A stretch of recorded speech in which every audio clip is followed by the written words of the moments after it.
இன்றே டவுன்லோட் செய்து உங்கள் ஃபேவரட் ஷோக்களை என்ஜாய் பண்ணுங்க. Excuse me. சொல்லுங்க மேடம். இங்க கொஞ்ச நேரத்துக்கு முன்ன ராஜன்ங்கிறவரு ஹார்ட் அட்டாக்னு வந்து அட்மிட் ஆயிருக்காரா? என்ன பேர் சொன்னீங்க? ராஜன், என்னோட ஹஸ்பண்ட். அவருக்கு தான் ஹார்ட் அட்டாக்னு சொல்லி இங்க அட்மிட் பண்ணிருக்கிறதா சொன்னாங்க. ஒரு நிமிஷம் மேடம். இங்க ராஜன்ற பேர்ல எந்த பேஷண்ட்டும் அட்மிட் ஆகல மேடம். இல்ல நல்லா பார்த்து சொல்லுங்க. ராஜன்ங்கிற பேர்ல யாராவது இருக்காங்களான்னு? இல்ல மேடம், காலையில இருந்து நான் தான் இருக்கேன். நல்லா செக் பண்ணிட்டேன். ராஜன்ற பேர்ல யாரும் அட்மிட் ஆகல, எனக்கு நல்லா தெரியும். ஆனா இந்த ஹாஸ்பிட்டல்ல இருந்து தான் கொஞ்ச நேரத்துக்கு முன்னாடி அவரை அட்மிட் பண்ணிருக்கிறதா எனக்கு ஃபோன் வந்துச்சு. இல்ல மேடம், அப்படியெல்லாம் ஃபோன் வந்திருக்க வாய்ப்பே இல்ல. இல்ல, மீனாட்சி ஹாஸ்பிட்டல்னு உங்க ஹாஸ்பிட்டல் பேரை சொல்லிதான் எனக்கு காலே வந்துச்சு. மேடம், திரும்பவும் சொல்றேன், அப்படியெல்லாம் வந்திருக்க வாய்ப்பே இல்ல. ஒருவேளை இப்படி நடந்திருக்கலாம். இங்க ஹாஸ்பிட்டலுக்கு வர நிறைய பேரு அவங்களோட போன் வேலை செய்யல, சிக்னல் இல்ல, பேட்டரி தீந்து போச்சுன்னு ஏதோ ஒரு காரணத்துக்காக இங்க இருக்க லேண்ட்லைனை யூஸ் பண்ணுவாங்க. அப்படி யாராவது உங்களுக்கு தவறான தகவலை சொல்லியிருக்கலாம். ஆனா நீங்க சொல்ற பேர்ல எந்த பேஷண்ட்டும் இங்க அட்மிட் ஆகல. என்னாச்சுக்கா? போன் கால் உண்மைதானா? மாமா இங்க அட்மிட் ஆயிருக்காரா? இல்லடி, அது பொய்யான ஃபோன் கால் தான். உங்க மாமா பேர்ல யாருமே இங்க அட்மிட் ஆகலன்னு சொல்லிட்டாங்க. நான் தான் அப்பவே சொன்னேன்ல, அது பொய்யான போன் காலா இருக்குன்னு சொல்லி. நீதான் நம்பல. நீ சொல்றதும் சரிதாண்டி. ஆனா அப்ப அந்த பதட்டத்துல என்னால எதையுமே யோசிக்க முடியல. எப்படியாவது ஹாஸ்பிட்டலுக்கு வந்து அவரை பார்த்தா போதும்னு தோணுச்சு. அதான் எதை பத்தியும் யோசிக்காம இங்க வந்துட்டேன்.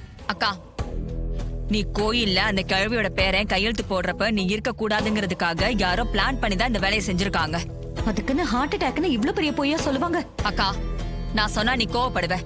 இருந்தாலும் சொல்றேன், இதெல்லாம் உன் டிரைவர் மாப்பிளையோட ஏற்பாடாதான் இருக்கும். அவன் தான் கையெழுத்து போட கோயிலுக்கு வந்தான். நீ பாத்திரக்கூடாதுங்கிறதுக்காக அவன் தான் பொய்யான போன் கால பண்ணிருக்கணும். இதான் நடந்திருக்கணும். ஆனா நான் சொன்னா நீ நம்ப மாட்டேன். ஏய், எந்த பேச்சு ஆரம்பிச்சாலும் கடைசியா மாப்பிள்ளை கிட்ட தான் வந்து நிப்பேன். அவரை குத்தம் சொல்லாம உன்னால இருக்க முடியாதா? நான் சொன்னதை என்னைக்கு நீ நம்பியிருக்க, இன்னைக்கு மட்டும் நம்புறதுக்கு? தெரியுதுல்ல, வீட்டுக்கு கிளம்பலாம் வா. என்ன ஈஸ்வரி, போன்ல என்னென்னமோ சொன்ன. எனக்கு ஹார்ட் அட்டாக்னு யாரு உனக்கு போன் பண்ணி சொன்னது? அதை நம்பி நீ ஹாஸ்பிட்டலுக்கு வேற போயிருக்க. என்னதான் நடந்துச்சு? நான் கோயில்ல இருக்கும்போது மீனாட்சி ஹாஸ்பிட்டல்ல இருந்து எனக்கு ஃபோன் பண்ணி உங்களுக்கு ஹார்ட் அட்டாக் வந்து ஹாஸ்பிட்டல்ல அட்மிட் ஆயிருக்கிறதா சொன்னாங்க. உடனே கிளம்பி வாங்கன்னு சொன்னாங்க. அதான் நான் உடனே ஹாஸ்பிட்டல் போய் பார்த்தேன். ஆனா அப்படி யாரும் அங்க அட்மிட் ஆகலன்னு உறுதியா சொல்லிட்டாங்க.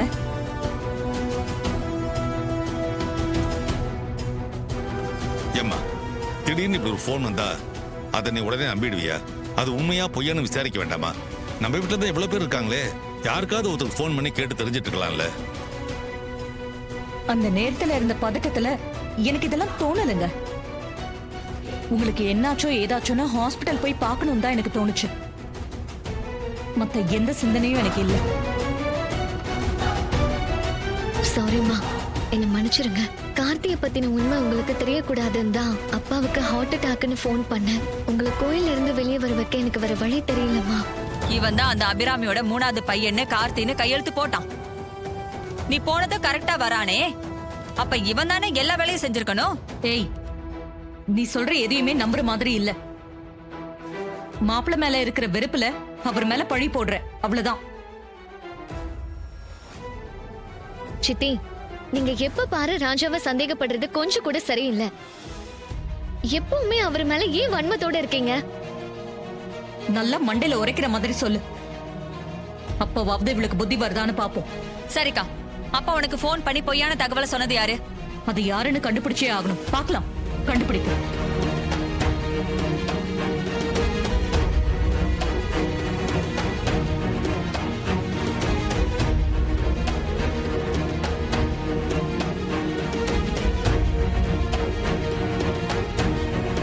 Excuse me. சொல்லுங்க சார். 1 மணி நேரத்துக்கு முன்னாடி உங்க ஹாஸ்பிட்டல் லேண்ட்லைன்ல இருந்து எங்களுக்கு ஒரு கால் வந்துச்சு. என் மாமாக்கு ஹார்ட் அட்டாக்னு சொல்லி ஃபோன் பண்ணியிருந்தாங்க. அது யாருன்னு சொல்ல முடியுமாங்க? சார், இங்க நிறைய பேர் வந்து அவங்க போன்ல சிக்னல் இல்ல, பேட்டரி தீந்து போச்சுன்னு ஏதாவது ஒரு காரணம் சொல்லி போன் பண்ணிக்கலாமான்னு கேட்பாங்க. நானும் பண்ணிக்க சொல்றேன். அவ்வளவு பெரிய ஞாபகம் வச்சுக்கிறது ரொம்ப கஷ்டம் சார். நீங்க சொல்றது யாருன்னு எனக்கு தெரியாது. கொஞ்ச நேரத்துக்கு முன்னாடி கூட ஒரு லேடி வந்து இதே விஷயத்தை விசாரிச்சுட்டு போனாங்க.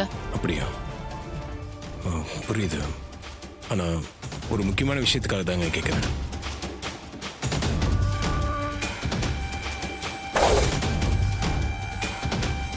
ஏங்க, சிசிடிவி ஃபுட்டேஜ் இருக்குல்ல, அதை செக் பண்ணி பார்த்தா யாரும் தெரிஞ்சிருமே.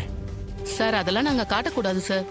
நீங்க வேணா அட்மின்ட்ட பர்மிஷன் வாங்கிட்டு வாங்க, அப்புறம் வேணா பார்க்கலாம். சரிங்க, அட்மின் ஆஃபீஸ் எங்கன்னு சொல்லுங்க, நான் பெர்மிஷன் வாங்கி ஸ்ட்ரைட்டா போய் லெஃப்ட். வாங்க. லிஃப்ட்லயா? ஆமா சார். ஏப்பா இது ஒரு சின்ன விஷயம், இதுக்கு போய் அட்மினை பாரு அவரை பாருன்னு ஆளே விட்டுட்டு இருக்காங்க. ஹாஸ்பிட்டலுக்குன்னு சில ரூல்ஸ் எல்லாம் இருக்குங்க, அதை எப்படி பிரேக் பண்ணுவாங்க? முறையாக பெர்மிஷன் வாங்கி பார்த்துக்கலாம். சார் ரிசப்ஷன் ஏரியாவோட 1 மணி நேரத்துக்கு முன்னாடி ஃபுட்டேஜ் இவங்களுக்கு காமிங்க. சரிங்க மேடம். ஓகே.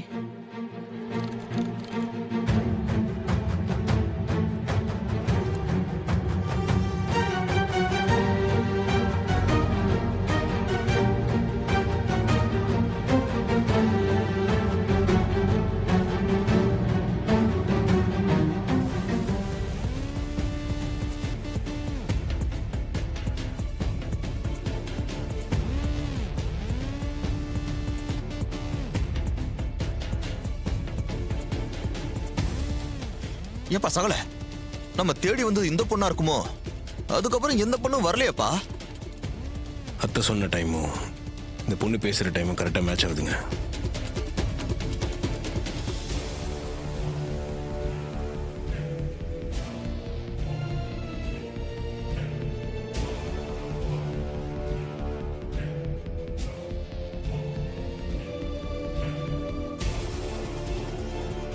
என்ன சகல?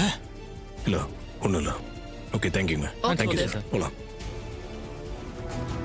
ஏன் இப்படி பண்ண? நான் என்ன பண்ணேன்? நீ என்ன பண்ணன்னு உனக்கு தெரியாதா? இல்ல, நீ எது கேட்க வரேன்னு புரியல, அதான் கேட்டேன். நீ தானே ஹாஸ்பிட்டல்லேருந்து உன் அம்மாவுக்கு ஃபோன் பண்ணி அப்பாவுக்கு ஹார்ட் அட்டாக்னு சொன்ன. சொல்லு, நீ தானே ஃபோன் பண்ண? ஆமா, நான் தான் ஃபோன் பண்ணேன். எதுக்காக அப்படி செஞ்ச? அப்படி செய்யலன்னா நீ மாட்டியிருப்ப. நான் மாட்டியிருப்பேனா? ஆமா, நீ தான் தாத்தா பாட்டியோட உண்மையான பேரன் கார்த்தின்னு எங்க அம்மாவுக்கு தெரிஞ்சிருக்கும்.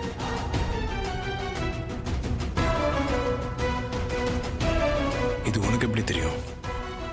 கொஞ்ச நாளாவே எனக்கு எல்லாமே தெரியும். அதான் எப்படின்னு கேட்குறேன்.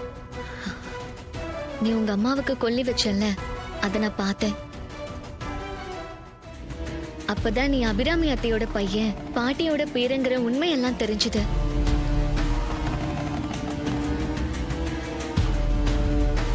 அப்புறம் நான் பாட்டி கிட்ட போய் பேசி எல்லா விஷயத்தையும் தெரிஞ்சுக்கிட்டேன்.